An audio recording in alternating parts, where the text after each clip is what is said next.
Hey everybody, it's Colette Baron-Reid. Welcome to May. I am going to be giving you the energy forecast for this month of May, doing a 15-card reading. I'm working with the Shaman's Dream Oracle. Now, for those of you who are new to this particular deck, this is a deck that I created with Alberto Vallaldo, and it's honest to God, one of my most favorite decks to do readings with. Alberto and I got together and decided we would do a deck based on the shaman archetype, not shamanism. So this was in my wheelhouse this time, about my Jungian background. So we got a chance to really do something magical. I hope you will consider getting this deck, the Shaman's Dream, for yourself. It's awesome. Okay, so before we start, I want to tell you about something. I'm having a free event on May 11th. Everybody's welcome to come. Let me just tell you what it is. It's how to read oracle cards in 3 simple steps. It's a free online masterclass to really discover how to read oracle cards and how to trust your intuition at the same time. Because a lot of times you'll read the card and like, well, I don't know. But we're going to show you how to really let it sink in and help you understand it, not just intellectually, but your whole body. You're going to learn the magic of oracle cards and how to use them, what you need to know when you pull a card, how to trust the messages, and ways to interpret the cards with your intuition. Just go to ColetteBaron-Reid.com/discover.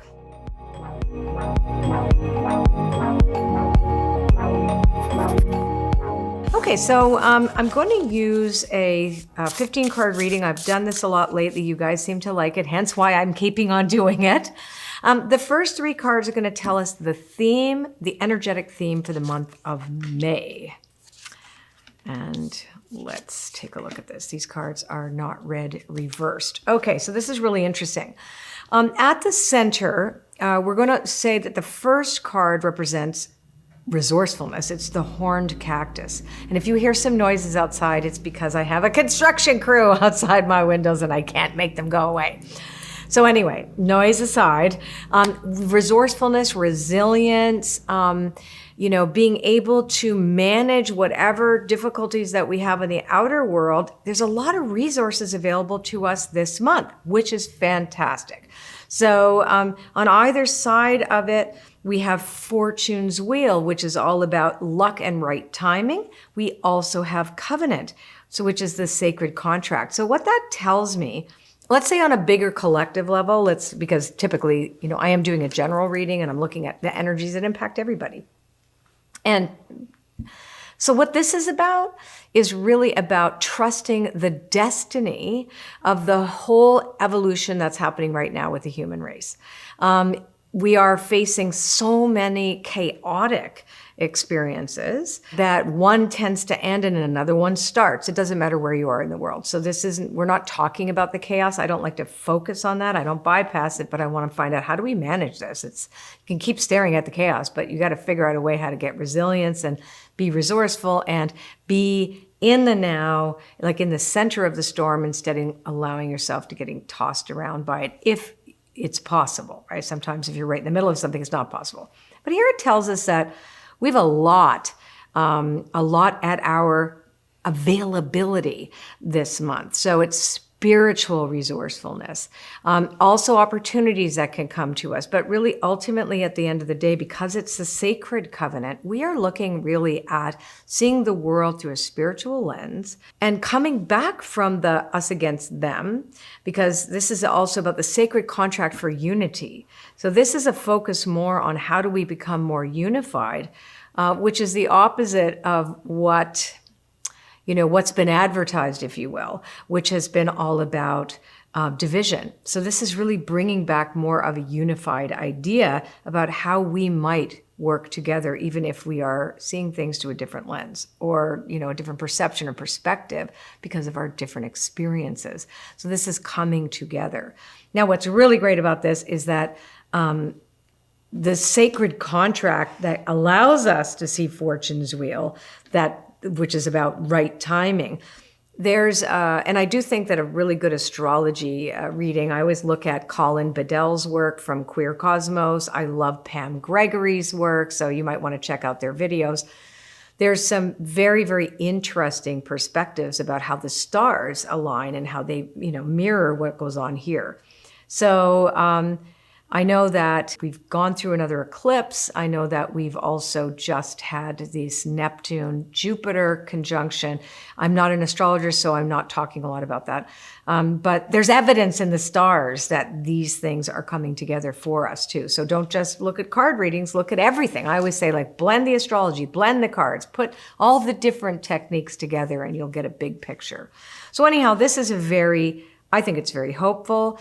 But I also know when the horned cactus appears, a cactus is something that thrives in dryness.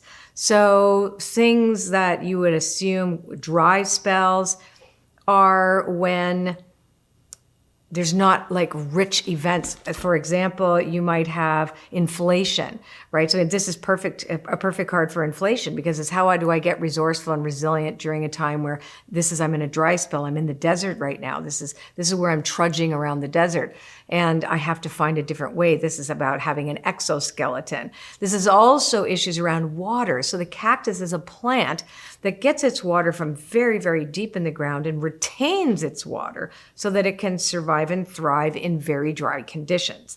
So this is the other thing to remember. The horned cactus doesn't tell us that everything is yippee, oh boy.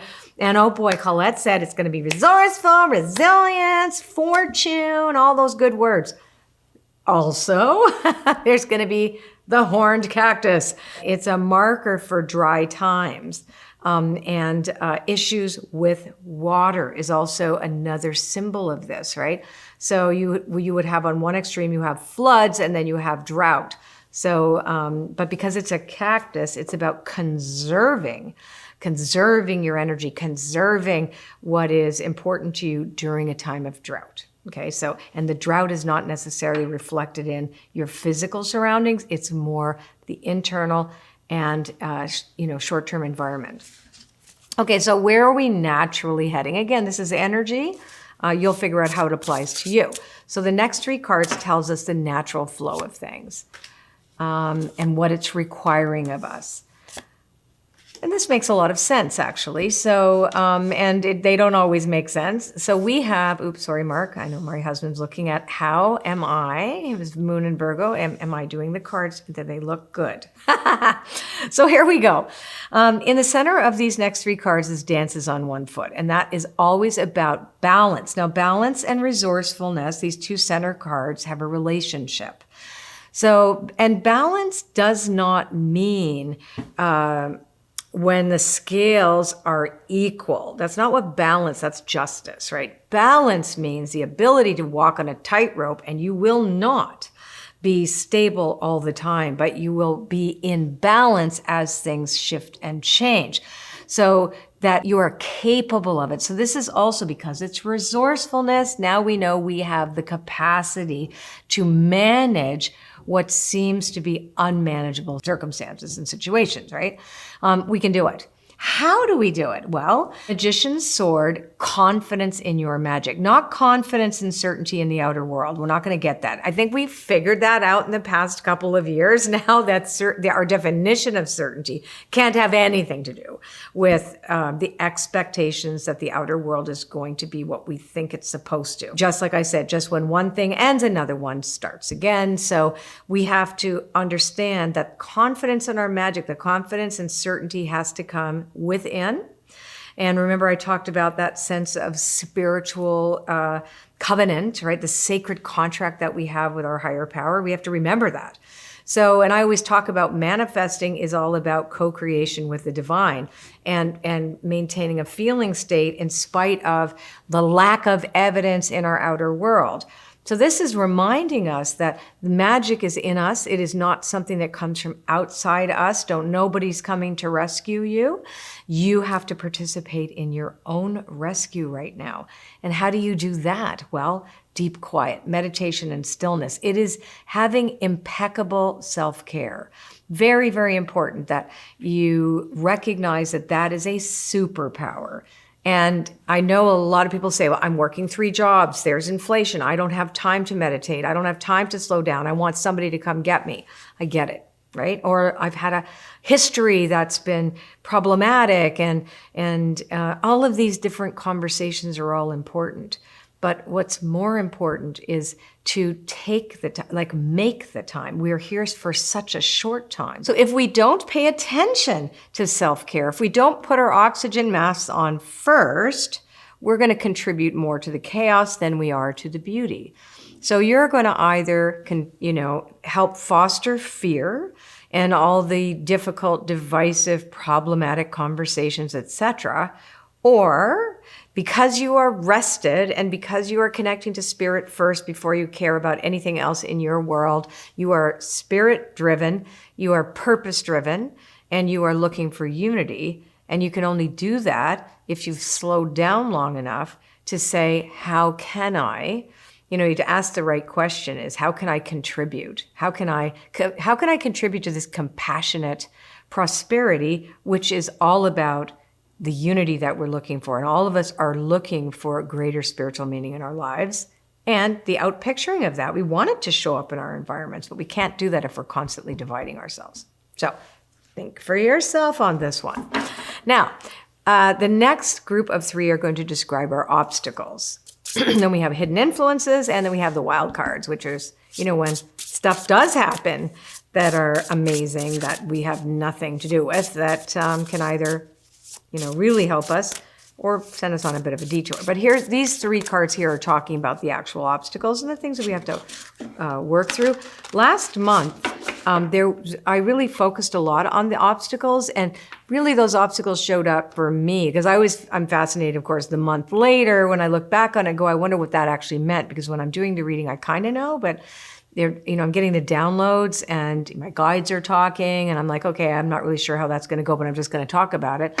And then I recognized how, I got sick. That's when I got COVID in that month and personally. And then I looked around and I was seeing, a lot of empaths kind of really having a rough time. So there was a lot of emotional turmoil. And of course we had the wars, in more than one place, the floods in Australia. Like there's a lot of shit going on in the world last month. So it was very easy to just look at those obstacles.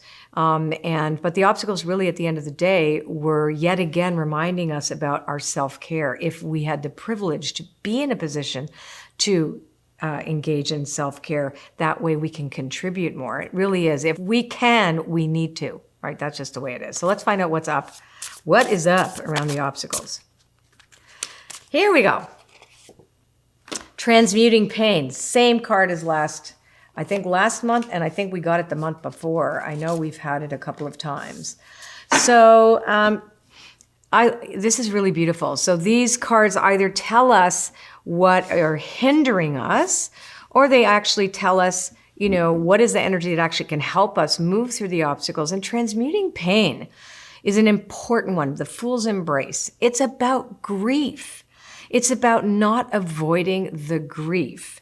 So we can talk about having, deep, meaningful spiritual lives, but this isn't about spiritual bypassing ever. I'm allergic to that. It's about really not being afraid to look at what is painful, but not let it be your center, right? Because that becomes the obstacle. The chaos itself becomes the obstacle, but acknowledging it instead of escaping it. So this is a really important point here because a lot of people are looking at escapism as a way to manage what's going on. I think I'm just going to escape this. I had a long conversation the other day with my friend Deborah Silverman about, the escapism that she and I are both noticing in our communities, or what we're reading about even, about the denial that happens when there's so much going on. It's really easy to shut down and just, also be in denial about the methods, like meditating for 5 hours. If I meditate long enough, I'm going to transmute the situation. Well, you won't necessarily, right? So it's really important to stay grounded and to allow the grief to have a voice. Because if you try to repress it or suppress it, it's going to come up in different ways. And what's beautiful about the obstacle reading here is we have connectivity on the other side, the jeweled web, and we have first breath, beginner's mind. I don't know should be our mantra. I don't know. I don't know how to do this. I don't know how to reach across the aisle. I don't know. how to be okay, but I do know that isolation is not the answer. And that if I could find some way towards this unified focus, to the best of my ability, one day at a time, one person at a time, and make sure that I stay connected to the communities, to the people that I love, that I serve, and that we stay humble, right? This is about humility. The first breath is about humility. So that's actually quite beautiful when I look at this as an obstacle reading. I'm not afraid of that, I know, but nobody wants to feel that kind of grief. And the powerlessness that comes when we grieve, say, for example, climate change, or when we're grieving a war we have no control over. We're seeing things that we're powerless, especially if we're the observers or we're the bystanders. And we have to be very careful not to center the things that are happening to other people on us, right? Feel the grief and then ask, what can I do to help mitigate these things? Okay, now we're looking at hidden influences. For the month, the energy of hidden influences are, oh boy. Okay, makes total sense to what I just said. The dream thief, which is refusal of the call. This is again a warning against escapism. Okay, so a little's good. I like to watch old Pixar shows. Pixar, I cry with Up. I like that. Squirrel. But I don't want to spend all day watching those things. You know what I'm saying? So a little escapism is okay, but it's really, really important that you take a look, especially at the spiritual technologies that you're involved in, or the choices that you're making to evolve yourself, to make sure that you're not doing that. To just escape the reality, like the Love and Light Brigade. It's just all love and light. No, it isn't. It's not. Even though that's important too. Love, light, and shadow. I always say that, love and light and some shadow, right? They all go together. And that's what this is saying, right? The hidden influences, we have the capacity to dive deep into the task, even though we might want to escape it. And change is coming. That's very good. So I'm looking at the hidden influences of the month. Are going to be some unexpected change, some not for the better. Okay, so we could have a reversal of something that could happen too, but it's an opportunity. So the reversal, because there is some, it's interesting that it came in the hidden influences, not in the section of the obstacles, right? So the reversal of fortunes, the reversal of opportunities, the reversal of things are actually for our highest good. That's what this is telling us. So even though in the moment it does not look like that, and more of an existential way, and certainly not on the individual level. So we have to be prepared for some chaos that we aren't expecting in May. Okay, last but not least, here we go, the wild cards. And thank you all so much, by the way, for all your fabulous, fabulous reviews of my podcast, Inside the Wooniverse. Oh my God, we had almost 100,000 downloads. That's insane. It's amazing. It's reaching so many people all around the world. And I cannot say how grateful I am. Your honest reviews are amazing and they're wonderful, and you're really taking the time to do that. And I would love you to keep doing that, which would be awesome. And please keep listening to it. We're super proud of it. We're having all kinds of fun new things coming. I Talk to Dead People series and Woo Squared, while I do some downloads on things I think about that you guys have been asking for. So hidden influences, here we come. Ta-da! Repairing the veil. Good. Forgiveness. Mystical forgiveness, as my friend Robert Ohado calls it. Adaptability is fabulous because it reminds us about both the balancing act and the resourcefulness card. Fabulous. Okay, so this is a month of integration, which is very good. Whale Song is all about resonating. So that means we are effortlessly resonating. Now, our guides, this is a time where I'm noticing the veil is getting thinner and thinner, and many people are joining my Oracle Circle membership and talking about this, that they're opening up to their guides. They hadn't maybe before, and they're confused, or they're like, why am I tuned in so much? How come I'm all of a sudden an empath? I never used to be like this. So there's a thinning of the veils It's important to be able to be present with the mystical information, the intuitive information that you're receiving, and making sure that the obstacle to the receiving is dealt with, which is forgiveness. So it's not a mental thing. I read a really interesting article by Robert Ohado where he talked about the difference between mental forgiveness and mystical forgiveness. So this is, and for me, I'm not gonna call it either. I'm gonna say this has to come from the heart. This has to come from the soul and the heart, where it can't just be because you want a virtue signal and you just want to get out of it. It has to be real for you. It has to say, you know what, I am surrendered. And the only way that we can transmute the pain up here, the obstacle up here, is to repair the veil here. So it's really reminding us to focus on that forgiveness, because the universe forgives us. It's just saying, okay, what's your choice? And recognize we actually have the ability to choose. This is a month about really owning our spiritual power, okay? Woodwives, fabulous card. It's all about adaptability. So this is, again, the hidden influences we have at our disposal in the mystical realms, our guides, our angels, all of whatever you believe in. You know, I just know that there's a force that's coming to our aid, and it's going to help us, you know, get to a place where we can start to repair the veil in spite of whatever the human design is. You know, it is not spirit. Our destiny right now is to be in a place where structures that don't work are on the spotlight and things fall apart. That's actually what we're being required to move through. And yet here, it's telling us we don't have anything to really be afraid of. All right, that's it for me. Don't forget, May 11th, I'm having that, let me look at it because I have to say the right name. I might say the wrong one. How to use Oracle cards in 3 simple steps. It's a free online masterclass to discover how to read Oracle cards and to trust your intuition. Very important. How do you trust your intuition? Come and check it out. So May 11th, what time is it? They have to find out. I don't know. Or maybe I have no idea. Okay, I don't know. So you're gonna have to go to ColetteBaron-Reid.com/discover to discover it, because I will have to go also, because I also don't know when. I just know it's May 11th. So it's all about the magic of Oracle cards and how to use them, what you need to know when you pull a card, how to trust the messages, and ways to interpret the cards with your intuition. Remember, right now, you know, the most important technology we need to use is not Instagram. It's our intuition. All right, take care. See you next time. Bye. If you like this video, subscribe to my channel. Like the video and leave us a comment. We love reading your comments, and I'll see you next time. Take care.